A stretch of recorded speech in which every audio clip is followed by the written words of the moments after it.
Hello and welcome to Ninja Prep. This is Kapil Goyal, your educator and mentor for PG physics.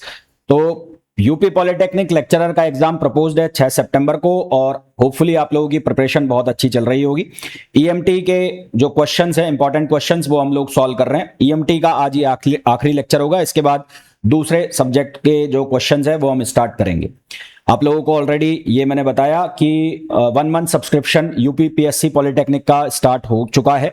इसके अलावा अभी 15 अगस्त की cell है, तो अगर लास्ट के 15-20 दिन में कोई प्रैक्टिस क्वेश्चन या टेस्ट सीरीज या थ्योरी भी करना चाहता है तो उस बैच में सब कुछ मिलेगा। तो 15 अगस्त सेल के अंदर उस बैच के जो प्राइस है वो और कम हो गए हैं, तो अगर आप उसको परचेज करना चाहते हैं तो एप्लीकेशन से जाके परचेज कर सकते हैं, है ना। और इसके अलावा अब ईएमटी के ऑलरेडी आज के पहले 4 लेक्चर हो चुके हैं, आज ये 5वां लेक्चर है। अब कल से इसका जो है नया जो सब्जेक्ट है वो स्टार्ट होगा।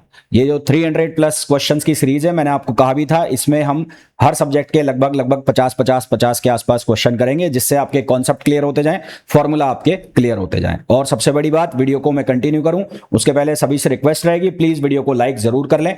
चैनल को सब्सक्राइब नहीं किया है तो चैनल को सब्सक्राइब जरूर करें। हाँ जी, तो देखिए क्वेश्चन नंबर फर्स्ट में बोला गया है the vector potential in a region is given as. Vector potential की वैल्यू ये दी गई है, एसोसिएटेड मैग्नेटिक इंडक्शन हमें बताना है। तो मैग्नेटिक इंडक्शन और वेक्टर पोटेंशियल के बीच में रिलेशन होता है B equals to curl of A, है ना। क्या रिलेशन होता है? B equals to curl of A. तो यहां से आप कर्ल को ऐसे लिख सकते हो, कैसे लिख सकते हो? एक्स वाई और जेड, ये लिख दिया मैंने। यहां से लिख दिया मैंने डेल अपॉन डेल एक्स, इसको लिखा मैंने डेल अपॉन डेल वाई और इसको लिखा मैंने डेल अपॉन डेल जेड। अब यहाँ पर x का जो मल्टीपल है वो कौन है? y, और y कैप का मल्टीपल कौन है? 2x। तो यहाँ पर कितना आ जाएगा? 0 आ जाएगा। तो अब हमें क्या निकालना है इसका? हमें निकालना है एसोसिएटेड मैग्नेटिक इंडक्शन। तो यहाँ से एसोसिएटेड मैग्नेटिक इंडक्शन निकालोगे तो इस डिटर्मिनेट को सॉल्व करो। तो यहाँ से x कैप ये बनेगा 0 और माइनस ये z में, ये x में, तो ये 0 हो जाएगा। फिर माइनस y कैप, यहाँ पर कितना बनेगा? ये 0 और ये भी 0 हो जाएगा। फिर प्लस जेड कैप, और यहां से डेल 2x है ना, तो 2x का कितना आ जाएगा? 2 आ जाएगा। और ये y है तो y का कितना आ जाएगा? 1 आ जाएगा। तो हमारे पास जो आंसर है वो आ जाएगा जेड कैप, है ना। आंसर क्या आ जाएगा? Z cap. और जेड कैप कौन सा ऑप्शन है? जेड कैप ऑप्शन है हमारे पास बी। तो बी ऑप्शन आ जाएगा, इसमें 3 नहीं आएगा, ये गलत लिखा हुआ। तो हमारे पास जो आंसर है वो क्या आ जाएगा? बी आंसर आ जाएगा। ठीक, नेक्स्ट क्वेश्चन देखो। In electromagnetic wave in free space, the phase difference between electric and magnetic field vector. So for free space,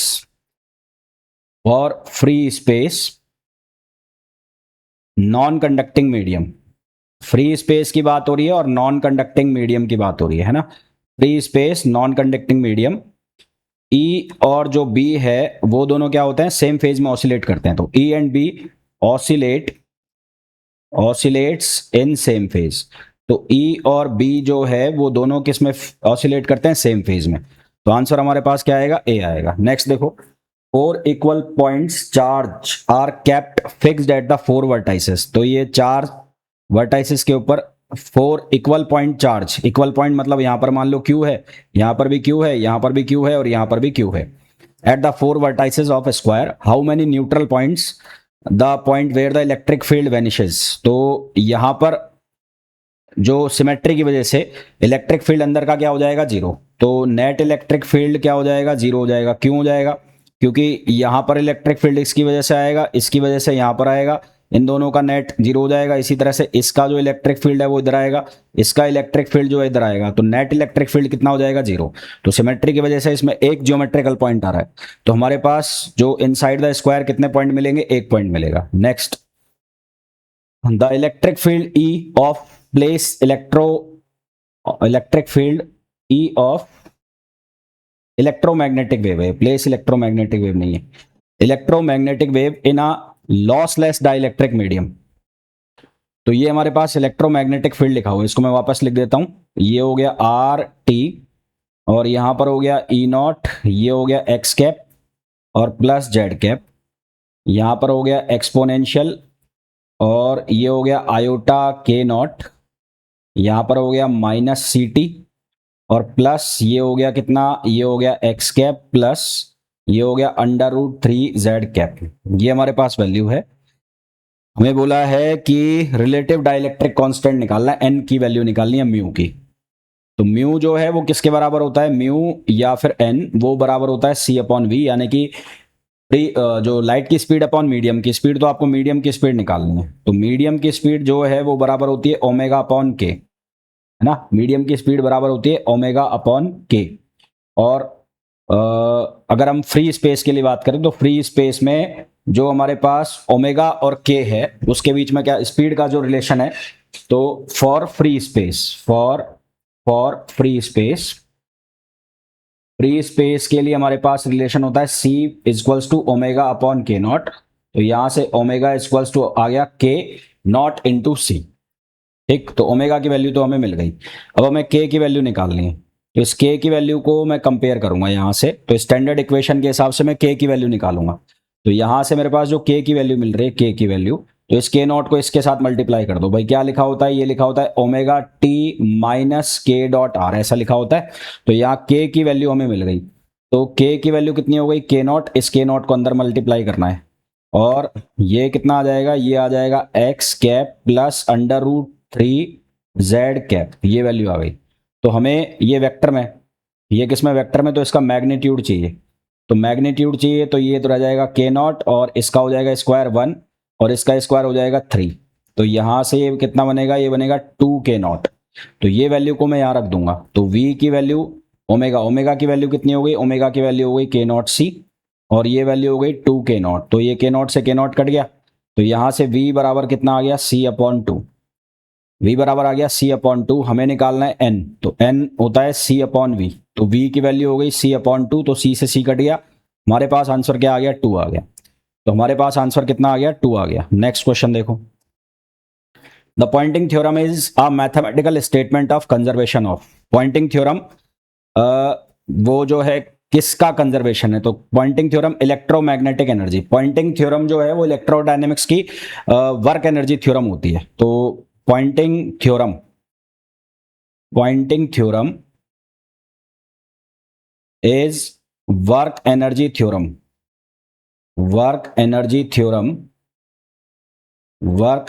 theorem of electrodynamics. ये इलेक्ट्रोडायनेमिक्स की क्या होती है, ये इलेक्ट्रोडायनेमिक्स की वर्क एनर्जी थ्योरम होती है। ठीक है, जो कि रिलेट करती है, जो कि किसको रिलेट करती है, rate of change of electromagnetic energy, which relates rate of change of electromagnetic energy density, rate of change of electromagnetic energy density and energy flux to the work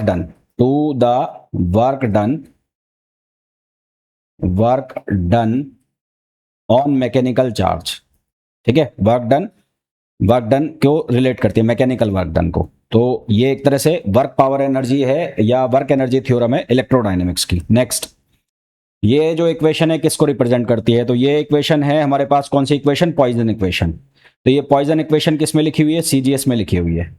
ये लिखी हुई है सीजीएस में। अगर मैं इसको एसआई में लिखूंगा तो एसआई में ये बनेगी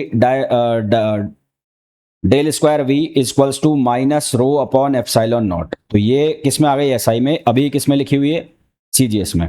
अगर मैं यहाँ पर ये कर दूं चार्ज फ्री स्पेस, तो अगर मैं रो की वैल्यू को जीरो कर देता हूं, तो रो की वैल्यू को जीरो करूंगा तो ये बन जाएगा जीरो, और ये जीरो होते ही ये कौन सी इक्वेशन हो जाएगी, ये लाप्लास इक्वेशन बन जाएगी। ठीक है, तो अभी ये कौन सी इक्वेशन लिखी हुई है, पॉइजन इक्वेशन लिखी हुई है। Next, the energy of electromagnetic wave in vacuum is given by. तो एनर्जी ऑफ इलेक्ट्रोमैग्नेटिक वेव जो है वैक्यूम में कौन से रिलेशन से दी जाती है, तो सीधा सा आंसर आएगा, कौन सा आंसर आएगा, डी आएगा, है ना। ये याद करने वाला क्वेश्चन। अब देखो पहला जो है उसमें लिखा है E square upon 2 epsilon not, और यहां पर भी लिखा है epsilon not E square upon 2। ठीक है, बिल्कुल सही लिखा है, और ये भी सही लिखा हुआ है यार।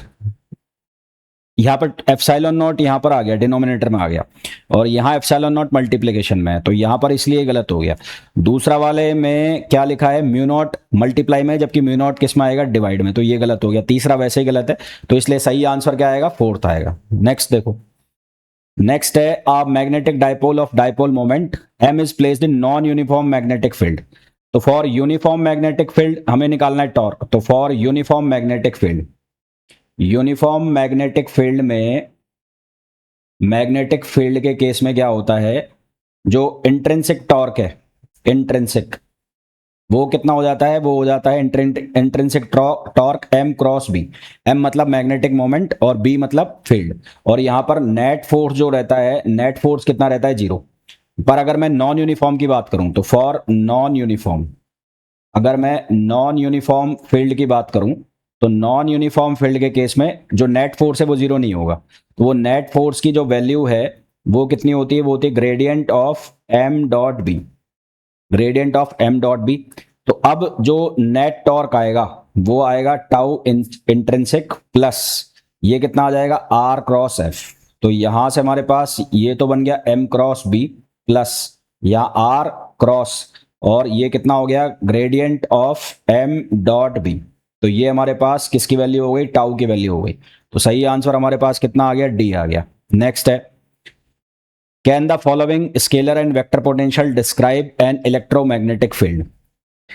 क्या ये स्केलर और वेक्टर पोटेंशियल जो इलेक्ट्रोमैग्नेटिक फील्ड है उसको डिस्क्राइब कर सकते हैं। तो इसमें हमें ये बताना है बेसिकली कि कूलाम गेज है या लॉरेंज गेज है। तो सबसे पहले आप कूलाम गेज को चेक कर लो। तो डाइवर्जेंस ऑफ ए, तो इसका मतलब आप डेल अपॉन डेल एक्स, ए एक्स कौन सा लिखा हुआ है, ये स्केलर पोटेंशियल है। तो या ये स्केलर वेक्टर पोटेंशियल है। तो यहां से ये कितना आ रहा है, ये आ रहा है 2x माइनस ओमेगा टी। फिर डेल अपॉन डेल वाई, ये कितना है, y माइनस 2z, ये आ रहा है y माइनस 2z। फिर यहां से आप निकाल लो डेल अपॉन डेल z, तो ये कितना आ रहा है, ये आ रहा है z minus 2e iota omega T.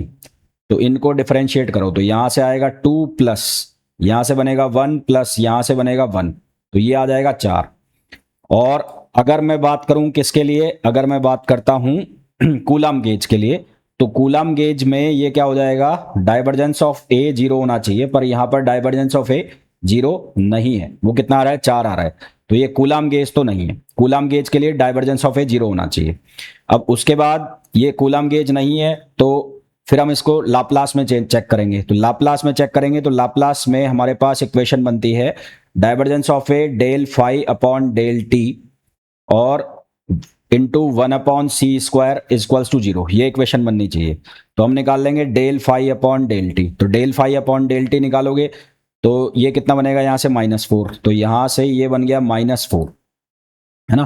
कितना बन गया, -4। और कुछ भी है क्या मल्टीप्लीकेशन में, -4, ये बन गया -4। यहाँ पे कुछ गड़बड़ लिखी हुई है, यहाँ c² और आना चाहिए था, यहाँ c² और आना चाहिए था इस इक्वेशन के साथ। तो यहाँ बन गया +4, ये बन गया -4, ये हो गया 0। तो ये हमारे सेटिस्फाइड हो गया, तो ये सेटिस्फाइड हो गया। तो यहाँ पर ये जो इक्वेशन है ये कौन सी हो जाएगी, लॉरेंज गेज हो जाएगी। कौन सी हो जाएगी, Lorenz gauge. Next, an infinite conducting sheet in XY plane. Conducting sheet है XY प्लेन के अंदर, तो XY प्लेन के अंदर है तो वो सरफेस करंट वहां पे फ्लो कर रही होगी, ठीक है। और करंट, सरफेस करंट डेंसिटी, ये अगर x है तो ये y हो गया, अगर ये x ले रहे हो तो ये y हो गया। और जो सरफेस करंट डेंसिटी है वो y एक्सिस के अलोंग है। तो सरफेस करंट जो फ्लो कर रही है वो ऐसे कर रही है, ये अगर x है तो ये हो गया y, ठीक है। ये x है तो ये हो गया y। तो यहाँ k जो है उसकी वैल्यू हो गई kj, k की वैल्यू हो गई k वेक्टर की k इंटू जे। और मैग्नेटिक फील्ड निकालना है z ग्रेटर देन 0, यानी कि ऊपर निकालना है। तो मैग्नेटिक फील्ड को एम्पियर्स लॉ से हम लिखेंगे सरफेस करंट डेंसिटी के फॉर्म में। तो μ0/2 और यहां हो जाएगा k और इंटू ईटा कैप, यानी कि डायरेक्शन। डायरेक्शन तो डायरेक्शन कौन सी, z चाहिए हमें। तो यहां से हो गया μ0/2, ये सरफेस करंट डेंसिटी कितना लिखा जाएगा, kj, और डायरेक्शन कौन सी हो गई, k कैप। तो j इंटू के क्या हो जाएगा, i। तो यहां से आ जाएगा μ0k/2 और इंटू आई कैप। तो हमारे पास जो आंसर है वो क्या आ जाएगा, सी आ जाएगा। क्या आंसर आ जाएगा, C. Next, the vector potential due to current distribution. Current distribution की वजह से वेक्टर पोटेंशियल जो होता है वो लिखा जाता है μ0/4 पाई, और ये होता है जे और डी टाउ। ये जे जो है ये होता है वॉल्यूम करंट, वॉल्यूम करंट या करंट डेंसिटी भी बोल सकते हो इसको। तो ये वॉल्यूम करंट डेंसिटी है। तो वॉल्यूम करंट डेंसिटी यानी करंट को किससे डिवाइड कर रखा है, वॉल्यूम से।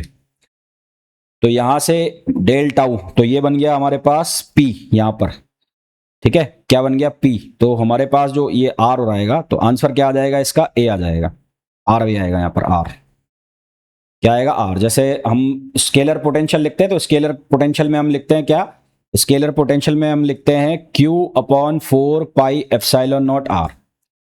तो यहां पर 4 पाई है, मैग्नेटिक फील्ड के लिए लिख रहे हैं तो म्यू नॉट अपॉन 4 पाई हो गया। Q जो है वो यहां करंट से रिप्लेस हो गया, तो ये जो है ये J इंटू डेल्टा ये बन गई करंट, और R की तरह R आ गया, तो इसलिए हमारे पास आंसर क्या आ जाएगा, A आ जाएगा। Next, in electromagnetic field which one of the following remains invariant under Lorentz transformation. इनमें से कौन इनवेरिएंट रहता है लॉरेंस ट्रांसफॉर्मेशन के लिए। तो हमारे पास जो लॉरेंस ट्रांसफॉर्मेशन है उसमें हमारे पास बनता है, लॉरेंस ट्रांसफॉर्मेशन के अंदर ये बनता है ई स्क्वायर माइनस सी स्क्वायर बी स्क्वायर। यदि मैं कोऑर्डिनेट्स चेंज भी कर देता हूं, मैं ट्रांसफॉर्म कर देता हूं, और अगर मैं सी स्क्वायर बी स्क्वायर भी लिखता हूं तो भी हमें सेम वैल्यू मिलती है, यानी कि यहां से हमें मिलता है ई डॉट बी। तो ये जो ई स्क्वायर माइनस सी स्क्वायर बी स्क्वायर है, ये क्वांटिटी क्या होती है, ये लॉरेंज इनवेरिएंट होती है। ये मैंने कराए भी हुए हैं सारे। ये क्या होती है, लॉरेंज इनवेरिएंट होती है। तो हमारे पास जो आंसर है वो क्या आ जाएगा, बी आ जाएगा। तो होपफुली जितने भी क्वेश्चंस मैंने आपको कराए हैं बहुत अच्छे से आपको समझ आ गए होंगे। मिलते हैं नेक्स्ट वीडियो में, till then thank you, bye bye.